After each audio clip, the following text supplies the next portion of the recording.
آج کا کشمیری بھی آپ کو اسی طرح کا دیکھنے کو ملے گا۔ ہماری مہمان نوازی پورے عالم میں مشہور ہے، بٹ ہماری مہمان نوازی کو آج بدنام کر دیا جاتا ہے۔ یہی بات ثابت ہوئی جو والٹر لاورنس نے کہی کہ give the dog a bad name and kill him۔ تو آج کی ہماری کتاب ہے The Valley of Kashmir، Famous Valley of Kashmir by Walter Lawrence. جناب بہت بڑی خواہش تھی کہ اس کتاب کو پڑھا جائے، بٹ اس کتاب کو پڑھنا بہت مشکل ثابت ہوا، کیونکہ پچھلے 4 مہینوں سے میں اس کتاب کو پڑھ رہا ہوں، آج جا کر اس کو کمپلیٹ کر دیا۔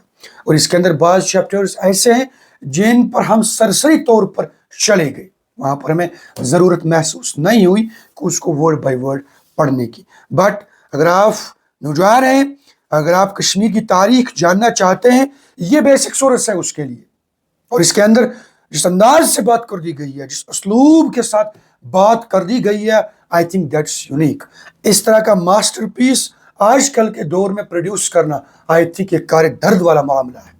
چنانچہ والٹر لاورنس جو تھے، یہ انڈین سول سروس میں بطور ایک بڑے آفیسر کے کام کرتے تھے انڈر برٹش راج، اور اس کے بعد 1889 میں انہیں سیٹلمنٹ آفیسر کے طور پر کشمیر بھیجا گیا۔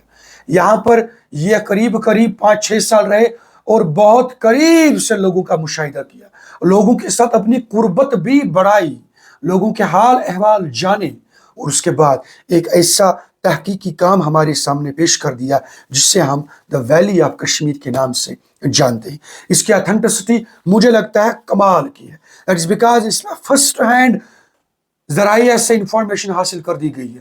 اس کے بعد اگر کہیں کتاب سے کسی اور سورس سے انفارمیشن حاصل کر دی گئی ہے، اس کو باضابطہ طور پر یہاں پر ریفرنس کے ساتھ پیش کر دیا گیا۔ اس کتاب کی سب سے بڑی خاصیت یہ ہے کہ اس کتاب کے اندر کشمیریوں کی پازیٹیو یٹ ٹرو امیج کو پیش کر دیا گیا، اور اس کے اندر ایک ایسا طرز اختیار کر دیا گیا جیسے کہ کشمیریوں کا کوئی درد رکھنے والا بات کر رہا ہے۔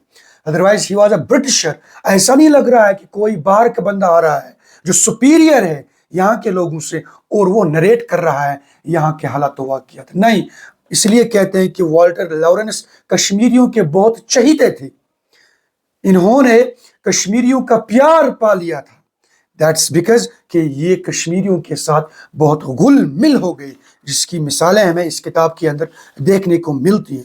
آج ہم دیکھ رہے ہیں خصوصاً جو کل واقعہ پیش آیا، افسوسناک واقعہ پیش آیا، اس پر آپ جتنی بھی مذمتیں کریں گے وہ کم ہے، لیکن اس کے بیک ڈراپ میں اب کشمیریوں کو بہت کچھ سہنا ہے۔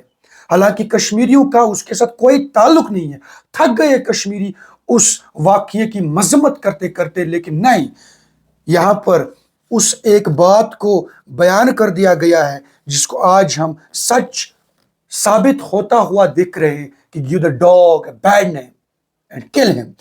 اسی بات کو یہاں پر والٹر لاورنس انٹروڈکٹری پیج میں بیان کرتے ہیں on page number 5 that there is a common misconception that Kashmiris were dishonest and zulm parast۔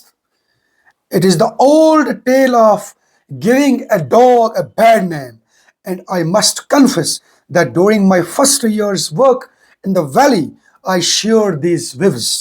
But I soon grew to understand that the Kashmiri, like other Orientals, has two sides to his character as distinct as light and darkness۔ That means with the perception جو آج generate کیا جا رہا ہے، جو پہلے سے لوگوں کے ذہنوں میں ہے کہ کشمیری ظلم پرست ہے، کشمیری دہشت گرد ہے، this is actually that misconception جس کو والٹر لاورنس کے ذہن میں بھی ڈالا گیا۔ But when Walter Lawrence spent some time with Kashmiris، اور ایک کشمیری 1895 کے کشمیری ہیں، جب اس وقت کے ہمارے باپ داداؤں کے ساتھ والٹر لاورنس نے کام کر دیا تو وہ یہ بات ماننے پر مجبور ہو گئے that this was my misconception، because page number 6 میں یہی بات کہہ رہا ہے والٹر لاورنس کے In the statistical chapter, facts will be found which show that crime is almost non-existent in Kashmir.